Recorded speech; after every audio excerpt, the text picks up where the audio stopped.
Hi అండి. గుత్తి దొండకాయ curry ఎప్పుడైనా చేశారా? ఈరోజు గుత్తి దొండకాయ కర్రీ చేసి చూపించబోతున్నానండి. చాలా చాలా రుచిగా ఉంటుంది. దొండకాయ అంటే ఇష్టం లేని వాళ్ళు కూడా చాలా ఇష్టంగా తినేస్తారు. అంత రుచిగా ఉంటుందండి. దీన్ని మరి ఎలా చేసుకోవాలో చూసేద్దామా?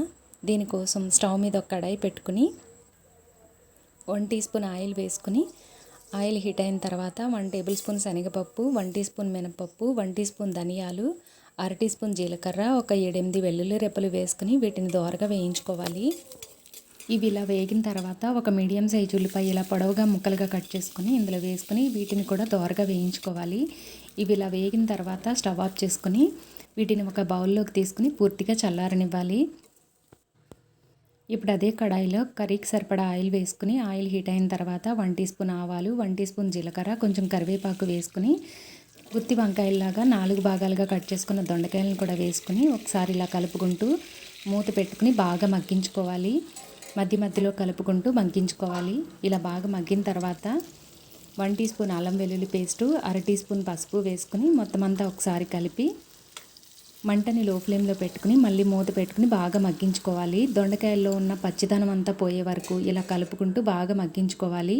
అవి మగ్గేలోపు మనం వేయించి పెట్టుకున్న దినుసులన్నీ మిక్సీ గిన్నెలో వేసుకుని అలాగే ఇందులో 1 టీ స్పూన్ నువ్వులు, 3 టీ స్పూన్ల కారము, రుచికి సరిపడా ఉప్పు వేసుకుని మెత్తగా మిక్సీ పట్టుకుని పక్కన పెట్టుకోవాలి.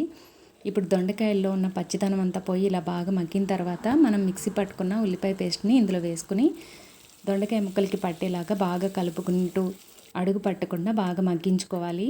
ఇలా మగ్గిన తర్వాత కొంచెం నీళ్లు వేసుకుని ఒకసారి మొత్తం అంతా కలిపి మూత పెట్టుకుని మంటని లో ఫ్లేమ్లో పెట్టుకుని ఒక 2-3 నిమిషాల పాటు బాగా మగ్గించుకోవాలి.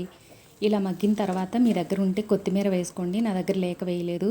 అంతేనండి, స్టవ్ ఆఫ్ చేసుకుని సర్వ్ చేసుకోవడమేనండి. గుత్తి దొండకాయ కర్రీ రెడీ అయిపోయింది. చాలా రుచిగా ఉంటుంది. నచ్చితే మీరు ఒక్కసారి ట్రై చేసి చూడండి. వీడియో ఎలా అనిపించిందో కామెంట్ చేసి వీడియోకి ఒక లైక్ ఇచ్చి ప్లీజ్ సబ్స్క్రైబ్ చేసుకోండి.